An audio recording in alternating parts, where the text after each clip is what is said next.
back, ladies and gentlemen, with another podcast. Excited to be here. It is Tuesday, and it's No Sugar, No Cream podcast time. We're a fan of all animals here, so we want to do our weekly shout out to an animal species that we're a fan of here on the podcast. Platypuses, fan of the platypus. That's a new thing we're starting here. The weekly shout out to we discussed a this species.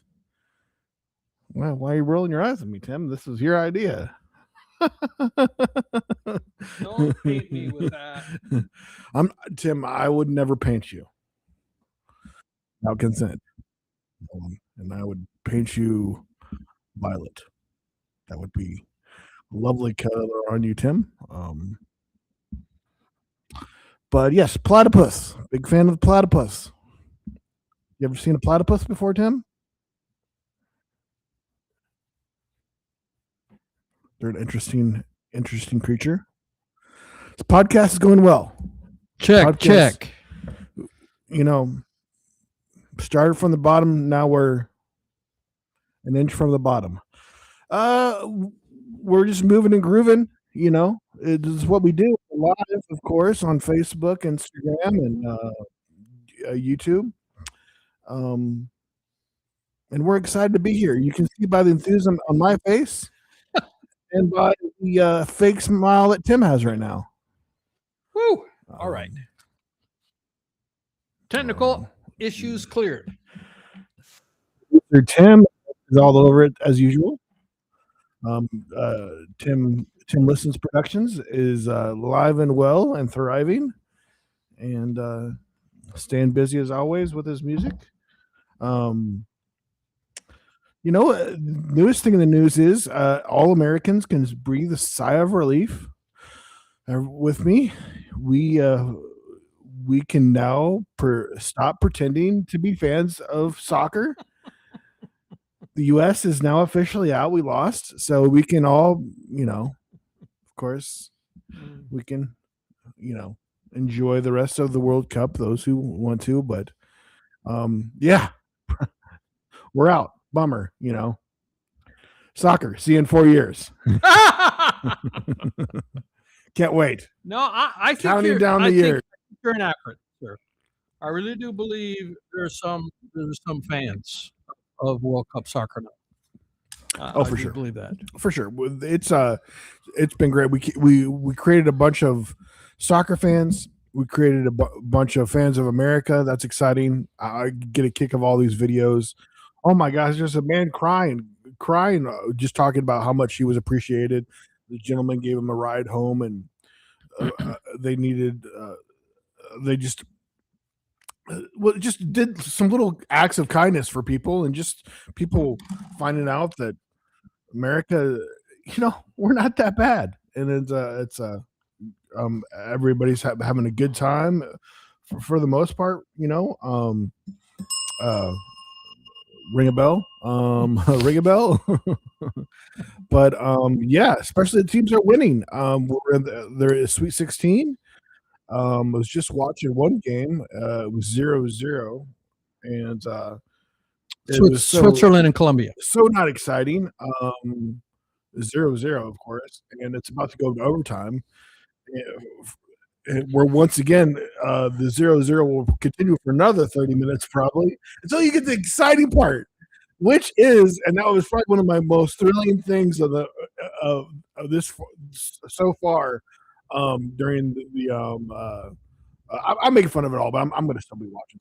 That's the first thing I turn on because it's in the afternoon too, which is nice. So and then get a late evening game, soccer. Or football, if you want to call it. But yeah, the shootout. Once the time expires, which we couldn't get over how much time they had. They had to go 90 minutes first. Yeah, 90 minutes. And then if you go overtime, then they add 1/3 of the total deal. That's so much. And No any American sport stoppages, does that. and I any mean, stoppages they add on plus that 90 so minutes, and then you go to overtime. Yeah, the well, 30 then you go minutes. to the kick. Well, 30, yeah. You go to the stoppages, and then you add 30, which is a third of the normal. Mhm. NBA basketball, okay, you play 48 minutes. If it's tied, you go for 5. If it's still tied, you go for another 5. You keep going for 5 until somebody So you just added until on you 10, until everybody's so tired less than 10%. that you can't get 5 people Right. on the floor, I suppose. I know games have gone to 3 overtimes. That's 15. So that's 30%. You know, if you're talking about 30% of the normal time, 30 minutes added, but they add 30% right out of the gate. Mhm. Rare is the NBA game that goes, 3 overtime. Yeah, I don't think I would prefer there not to be an overtime. I should go straight to the shootout. I think. Of course, I love the shootout. I mean, it is crazy. You know, you go from watching people pass out and slide in each other, and um, uh, you know, grab your knee and pretend that you're hurt, and then you look around to see that nobody's looking. And No. they Why would you quickly think? then quickly stand up and No. run like nothing happened to you. Common occurrence in soccer in the World Cup. Um, so yeah, so shootout works basically. Each team gets 5 goes at the goal, and you're right there in front of the goal. You're probably it's got to be more than 15 feet away from the goal, and those guys can kick it like 50 plus miles an hour when they kick it. And I mean, it's I mean, um, so I would say there's a better chance of them making the goal than missing, but these goalies are just amazing. I mean, like I'm seeing like 50-50 probably as Yeah, far as Slickster Bunderclay says, "So much pretending." He's yeah, agreeing yeah. with you. Um, so yeah, they do the first 5, and if it's tied after 5, they just do a shootout, and basically one shot. Each team gets one shot until one misses and one makes it. So yeah, it's pretty thrilling once you get that point. But it can be thrilling too. When you're Once watching the get game, when you get into it, I mean, that was just a game come that on. was 0-0. You are a guy who watches golf, so you can't be complaining about Hey, football not being exciting. Hey, give me at least I don't watch curling.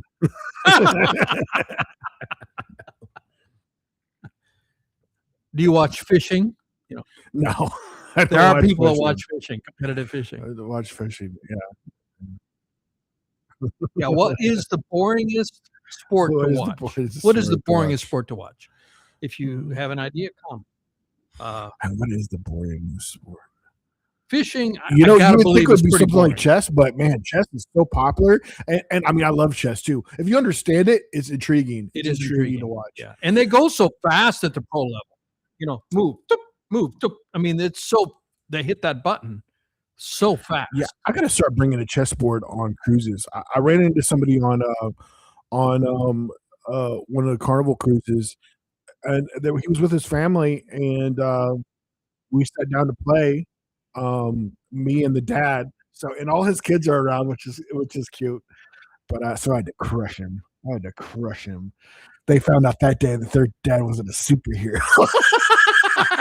Crushing dreams. Crushing dreams. So we have Slickster Bunderclay said, "What do you think about the Giannis going to Miami?" So I would love to answer that. Yeah, go for it. Go, Giannis. Okay, so I mean, you may know, I am, although I'm not wearing the shirt. My nephew's wearing the shirt. Huge Celtics fan.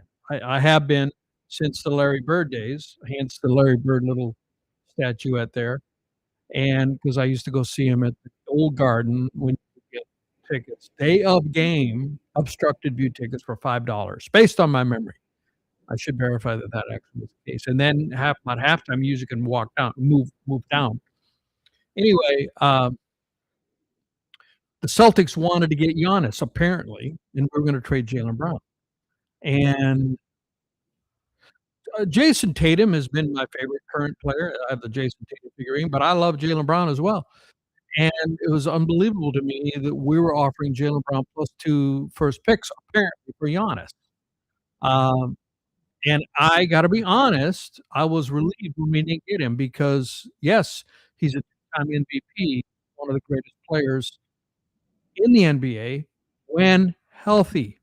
And the best ability, as they say, is availability. And you can be the best player, but if you're not available when it counts in the playoffs, it doesn't matter. And Giannis as most big men, let's face it, most big men. We had Porzingis. Porzingis, we had him for 2 years, and he played about half the games because he was injured. Then he had a illness of some sort. I don't remember what it was, but like a COVID where he had no energy, and he would only play a few minutes because he had no energy. I mean, I love him. He's a personality. bogus. He's a phenomenal player, but I think he played like 50 some games in two seasons. There's 82 games in a season. So he couldn't stay on the floor. But when you get to be over 7 feet, they're very much more prone to injury. And you can go back through, there are many great. Who's the Yao Ming, the guy from China, was like 7'4". He didn't last very long before he was injured, a few seasons, and then he was out. And so it's a very common thing. The big guys have a real problem staying on the floor. I mean, it's just universal. That's a long span between your legs go from your waist down to your feet. I mean, that's a Shaquille O'Neal was playing freak of nature, right? he probably was. Yeah, I don't think 15 years. he probably didn't. He's built more like a tank. Well, like a tank, yeah. I mean, that's LeBron James who has kept on the muscle. Yeah, and just got even bigger. All the training. Yeah, yeah. LeBron's not 7 feet, but still tall. Taller than average, way taller than average. So Giannis has had a problem staying on the court, and so I was relieved when we didn't get him. And Miami getting him, well, they had to give up a lot to get him. They got rid of Tyler Hero was phenomenal. I don't remember who else they had to give up. And that organization, we've talked about in previous podcasts. Shout out to the Benjamin Button coach of all time, Eric Spoelstra, who doesn't age. You see videos of him from 20 years ago, he looks exactly the same. Anyway, that Filipino Asian he has. Anyway, and Pat Riley, we talked about this in previous podcasts. I have the utmost respect for Pat Riley, even though he was with the Lakers. He has built a culture down there. I've heard if you're a secretary with the Heat, you're doing something completely unrelated to anything physical. You have to be fit. You can't be overweight and be working for them. They have a culture that goes all the way through to if you park cars or if you wash clothes or whatever you might be doing, you gotta meet the requirements and be fit. And that's what I've heard. And so they have built quite a culture. And so watch out for them. I mean, Giannis and Bam Adebayo, those two guys, but they gave up a lot to get Giannis. And if Giannis is available, they'll be a threat. A lot of movement. And then, of course, we talk about Jaylen Brown. We traded Jaylen Brown for a bag of Doritos. Well, sorry, Paul George. But Jaylen Brown was fifth in the MVP voting last year and we were supposed to be half year, and he led our team to second in the East. Now we were limited in the first round, so we didn't do well there. I don't know what happened, but trading him at the peak of his powers, he's only 29. They should have. Oh my gosh! Different way. I'm so you didn't ask about that part, but you're going to coupled in with that. Coupled with that is Giannis going to the Heat is because the Celtics were apparently trying to get Giannis and lost out. It was between the Heat and the Celtics, and the Celtics lost out, could not get Giannis. We lost. I guess we didn't offer enough first-round picks, I think, is what it was. We only offered 2, and we offered Jaylen and 2. Now, they didn't have any MVP candidate guys. They didn't have anybody that was at, 5th in the MVP voting to give up, but they gave up a ton of picks and a bunch of players, I believe. And so we lost that, and I gave a sigh of relief. Okay, so we're still going to have Jaylen. You got to apologize to him and make nice with him because we're going to have to make him not be upset. And then they trade him for a bag of potato chips, or maybe it was Doritos. I don't remember which. Was it Doritos or was it Lay's potato chips? Lost them and take whatever deal they could. They should have went about shopping him around in a discreet. There's could have been a better way he handled it. They basically. Yao Ming. He mentioned was huge. He was huge, but he was sorry, just looked at the comments. I was talking without looking at the comments. But he was injured. He was an amazing player, but he didn't last long because he got injured. I think that's who I said. Isn't that who I said? I think. That's what I was thinking of anyway. And other really big guys that just couldn't stay on the court. So once you get over 7 feet, it's just really hard to stay uninjured. And Mhm. I wish the best for Giannis. I think he's got a great, I like his personality. There are some players that I dislike greatly because I think they're dirty. They they They don't take they like are no not a green. showers. They are not a green flag.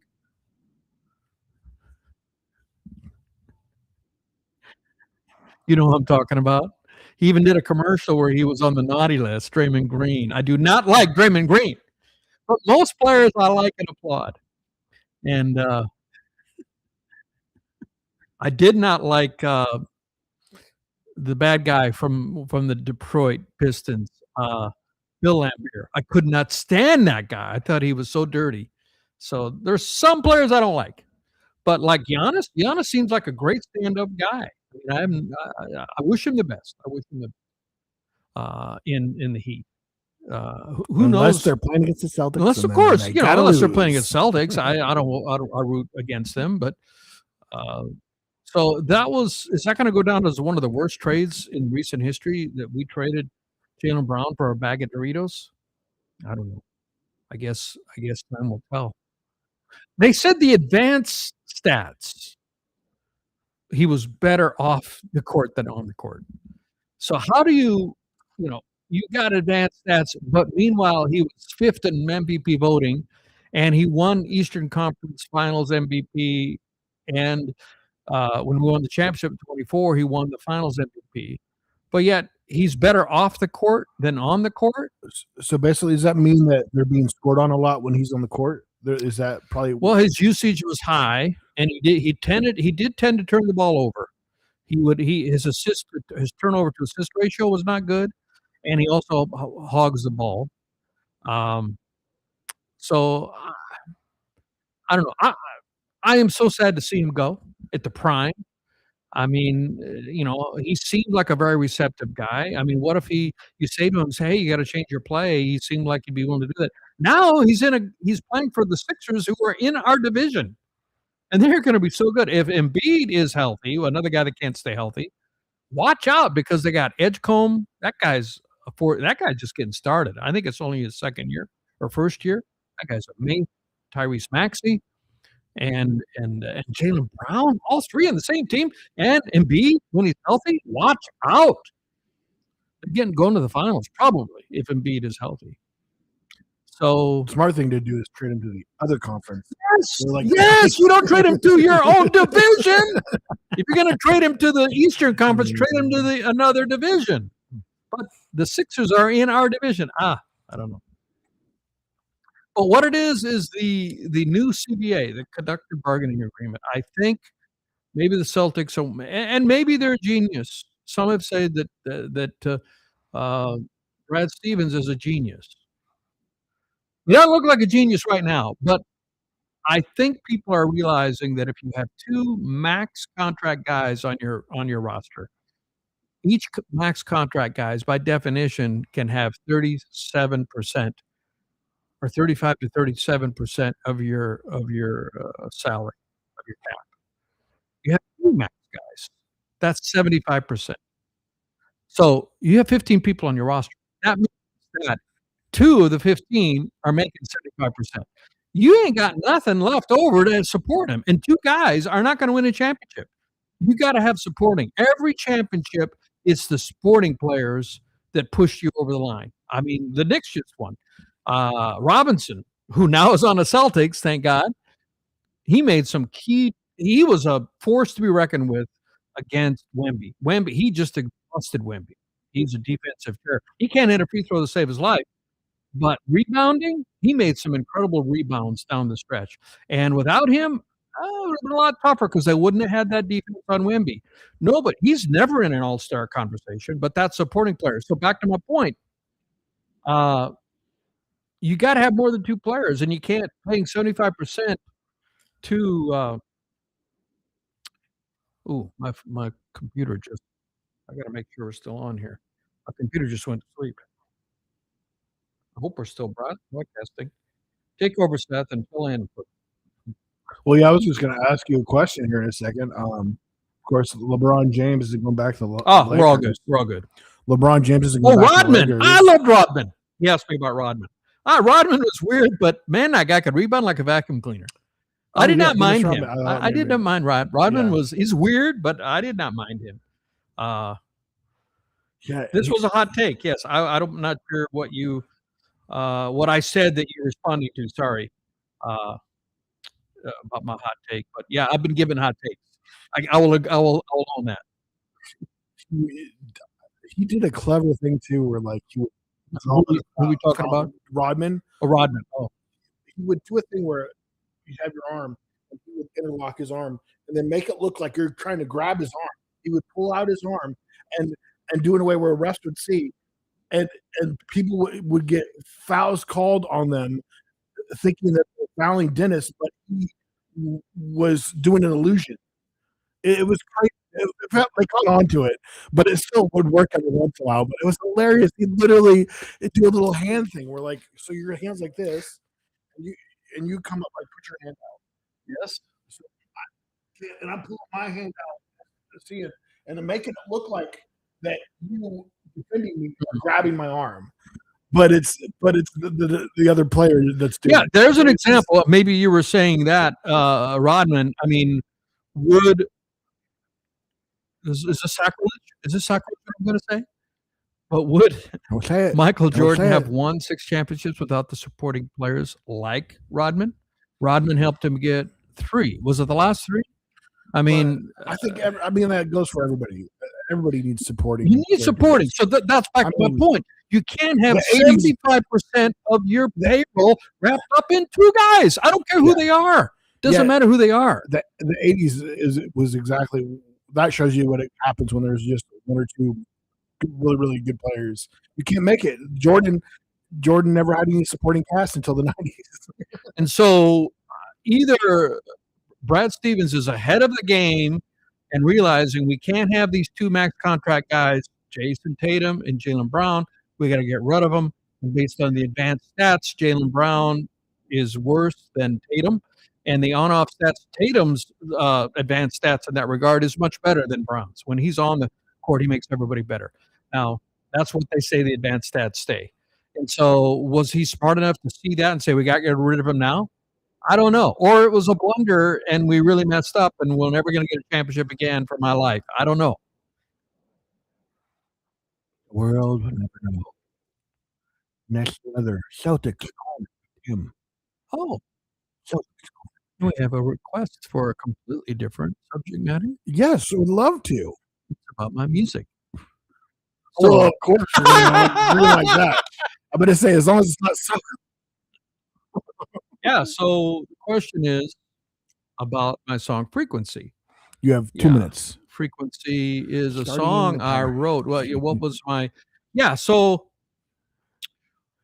I create songs. My artist name is Tim Wolf. If those of you that may be watching it on No Sugar, No Cream, and that's my artist name. Wolf is a sponsor. Thank you. Thank you for your sponsorship.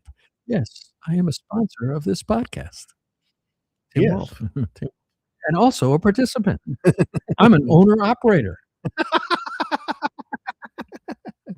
Anyway, along with my nephew, Seth. So, hi, I'm nephew. Funniest man in Nashville right here. Oh, no. Anyway, so Frequency is a song that I put out. I have a little bit varied in my music landscape, if you will. I don't like to stay pigeonholed, and some say that that's a detriment.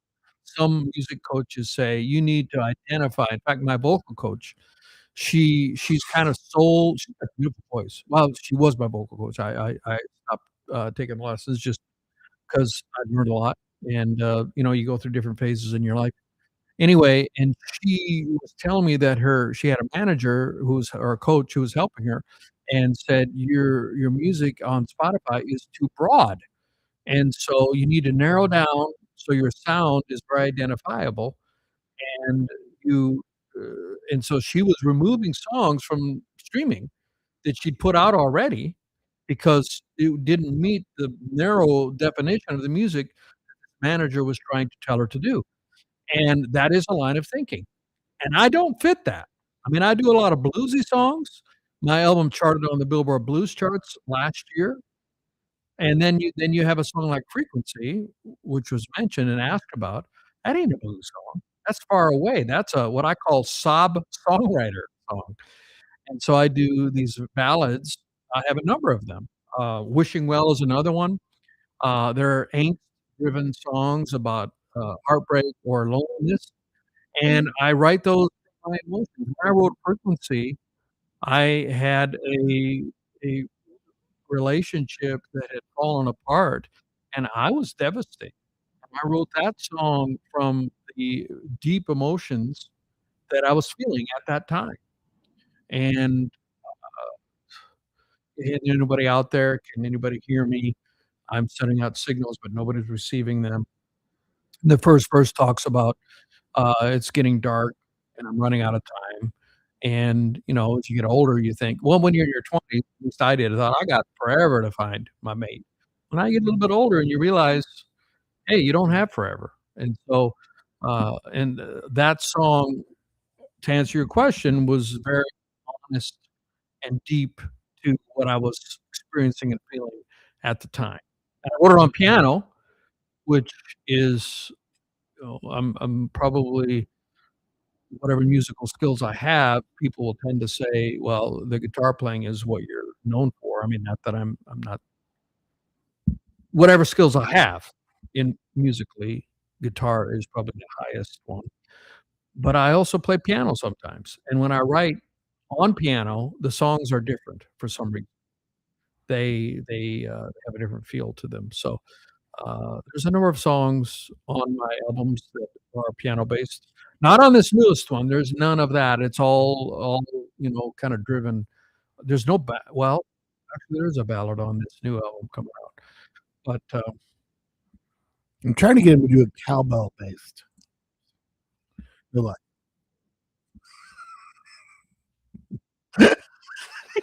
we can do a bell based. Oh man.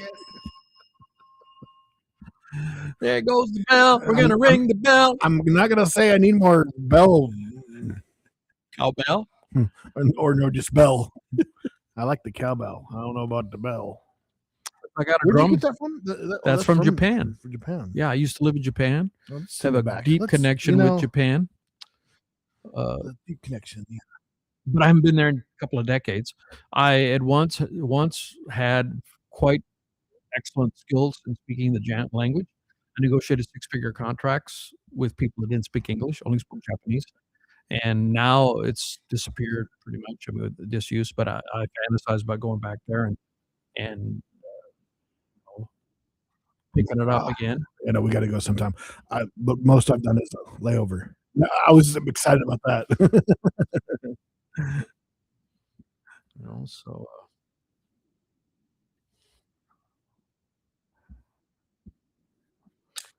So that's the story about Frequency. And yeah, it is a song that has gotten some of my most streams on streaming on Spotify. And I never promoted that song. That's all organic, and it kind of took off. I had a moment a few years ago. It's been out a while. It was on my first full length album, which is Everything I Learned in Grade School, which came out 2022, I think. I had put out an album before that, an EP, extended play.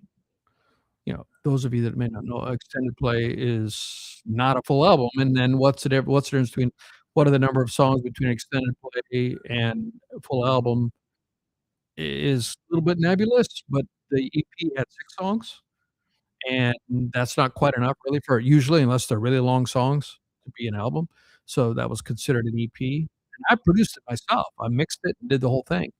And that's not available anymore. I believe I took it off streaming as well, because now I only use professionals for mixing.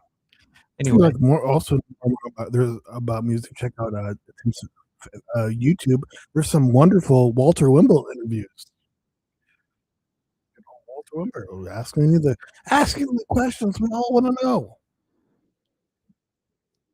Should we start a Walter Wimble channel for just Walter Wimble? No, he can have a segment. That's all he gets. Just get a segment. I'm not going to let him take my glory. Yeah, so Frequency, 14 songs on Frequency, and it's the last cut. And cut number 14 on the album. And it ends the album in a sad note. So I've had people tell me that, like I gave, when the album had first come out, I was going to this local restaurant, and I gave the CD to one of the servers, and she was interested, and she wanted it. And the next time I saw her, she said she listened to it, and I was so shocked that she listened to it all the way through. And she said, "Yeah, I like the music, but that last song, Frequency, that was a dinger. That was amazing." So I was like, "Man, I'm impressed that you listened to all 14 songs." First of all, that's a lot of songs for a casual listener that doesn't know. And Yeah. Especially what they say our millennials' attention span is 8 seconds nowadays. It's kind of crazy. Jordan Love. I don't who's Jordan Love? Jordan Love. I should know who. I know I'm sorry, I don't so- know. Yeah. And then he said Brett, Aaron, and now Love. Doggone it! I know I'm that drawing a name. blank. Is that, I don't even, what field is that? Is that music? Is that sports?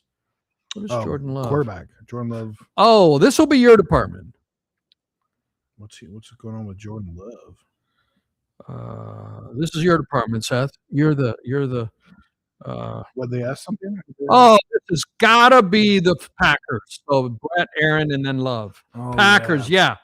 I figured it out because my brother-in-law is a Packers fan. Yeah, Brett Favre, Aaron Rodgers, and now Love. Okay, Seth, this is your part. You're the NFL fan. No, what do you think about Jordan Love? Well, I didn't like how that they ever drafted him from the beginning. They didn't even tell Aaron Rodgers that they were gonna draft a quarterback. Got him to want to go somewhere else, basically, and where they could have done, and here you got Aaron Rodgers still playing at a high level, but you're a huge Aaron Rodgers fan. I became a big Aaron Rodgers fan. He was going on every Tuesday. He was doing 30 minutes to an hour interview with the guys on the McAfee show. So you're getting to see a different side of him, and just down to earth, kind of just opening up, which most quarterbacks don't do that for the most part. I mean, goodness, even the ones that are retired don't open up that much. You got Michael. You got guys, on Fox and stuff like I'm thinking Michael Irvin, Troy Aikman. Troy Aikman does, is doing like he's doing broadcasting. Yeah, he's doing the color broadcast. Opening up like that, like for 30 minutes a week. Like, so that made me a big fan of his. And but if one of the guys was like a big fan when they did the draft. I was watching the draft live. That was my first when I was like super watching McAfee pretty religiously, and now he's even on ESPN. But one of the big fans of Green Bay, they were doing the pick, and they picked Love, and he flipped out because McAfee or who? Rodgers, who? I forget his name, but one of the co-hosts on the show flipped out because he thought it was a bad pick. Yeah, because like here everybody like anybody that like, as long as you like, if you're a fan of Green Bay, you liked Aaron Rodgers. There's probably not a lot of people that gotcha. So he flipped out and walked off. He was cussing up a storm and walked off. It's one of the most epic freakouts.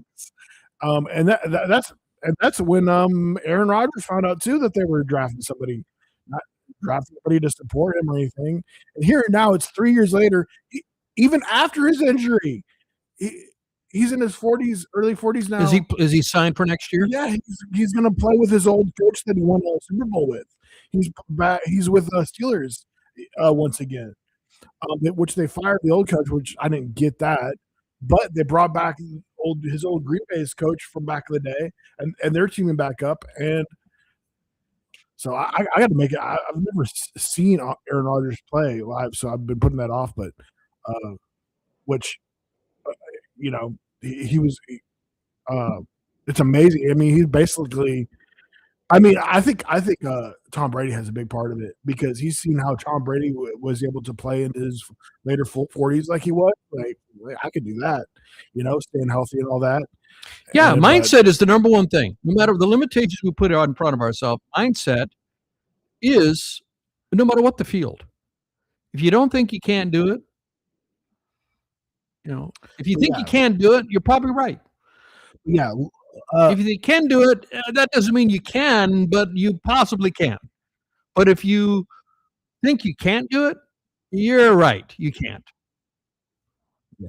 So Love is an all right player. He's a pretty good player, but how much better would he have been if he got to play a year or two behind Aaron Rodgers and learn from Aaron Rodgers? Some of the best. I mean, so that's what again, I'm such a cat.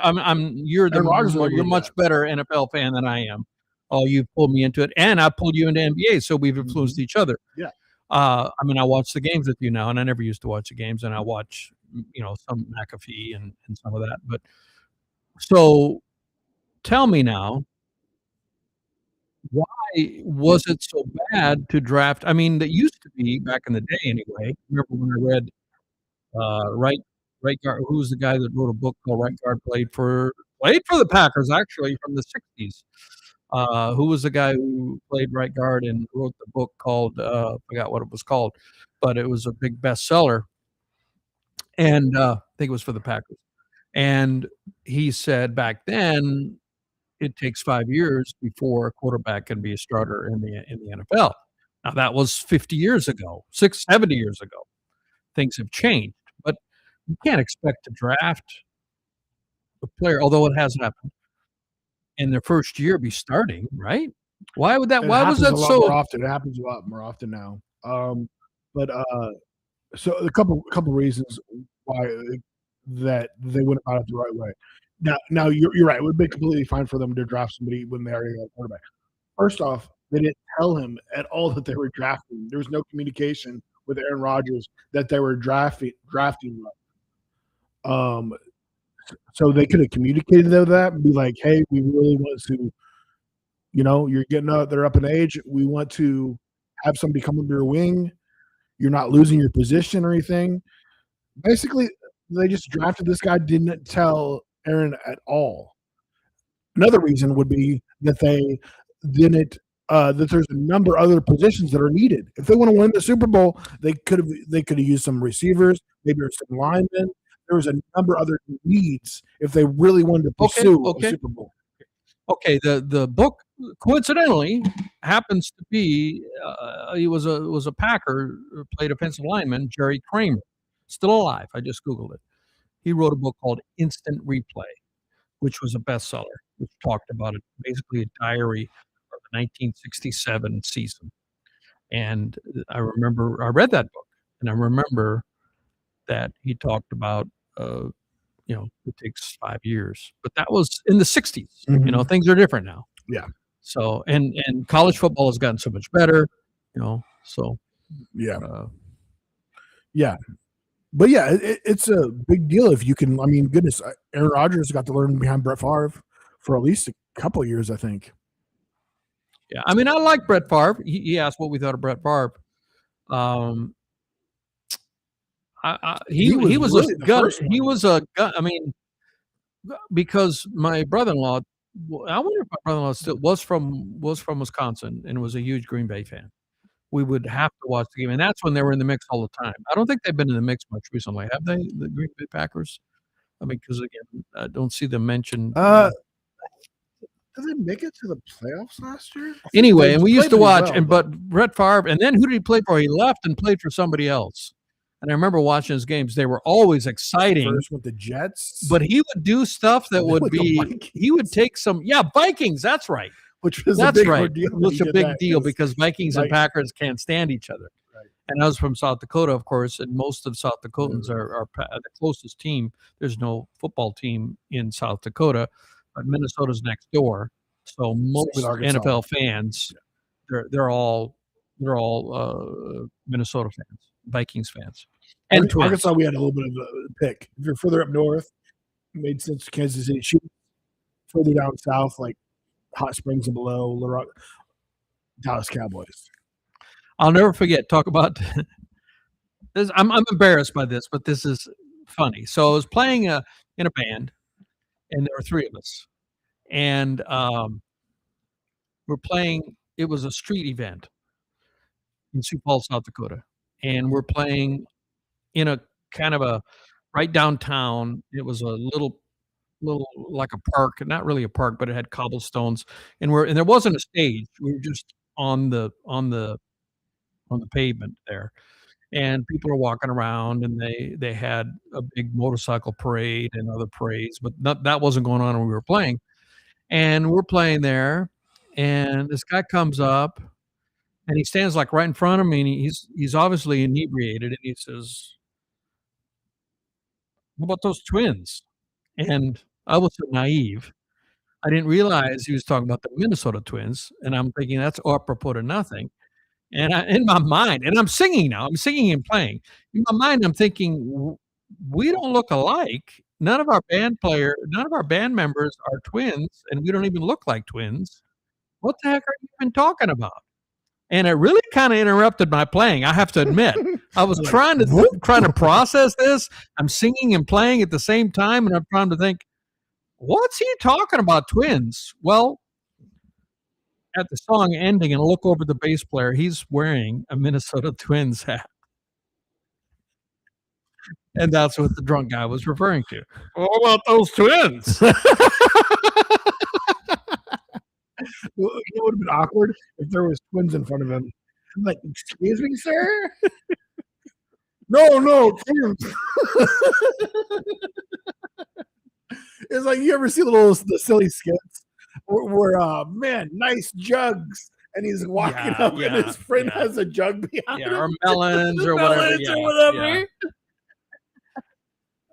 Those guys get beat up half the time before the girls realize it's just a joke that they're pulling. Oh my gosh. Oh, good stuff. How about those twins? How about those Celtics? Oh man. All righty then. Yeah, that about wraps it up. Really? How long have we been going here? About 45, 50 minutes. 43 minutes. This is about that time. 3 minutes. It's about that time. All righty. Well, guys, thank you so much for tuning in to the podcast. Once again, we're usually live every Tuesday / Wednesday sometimes. And you can check us out on YouTube. And this Spotify, is 95. Apple. It was 95, right? 96. 96. Wow. We only have 4 more to go to reach 100. Don't jinx us. Shh. And we're going to do something special for 100. We're going to do something special. ASMR. 100 ASMR. We put ourselves to sleep.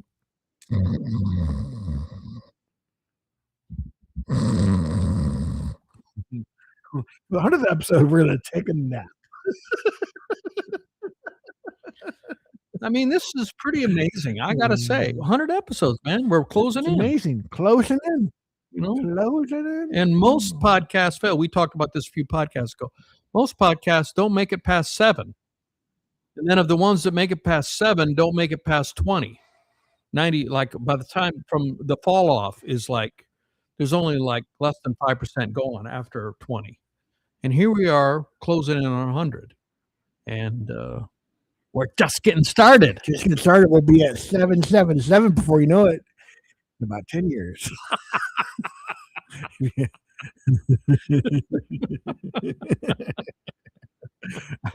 It'll just take a while. I mean, if you're only doing 52 a year. We'll just have to do twice a week. We just I have mean, to bump hey, it up. once we're able to monetize, we'll be bumping out 2 a week for sure, easily. Yeah. Goodness. Show me the money. Mon Valley Water, we really appreciate you. Not sponsored. Not sponsored. Monster Energy, really appreciate you. Not sponsored. Not thank you, Tim. I'm fired. I am not the official not sponsored whisperer anymore. Guys, please feel free to share us on Facebook. Our biggest audience is on Facebook. We really appreciate you guys. Shoot us a comment. Shoot us any questions. We love interacting with you guys. And we will see you next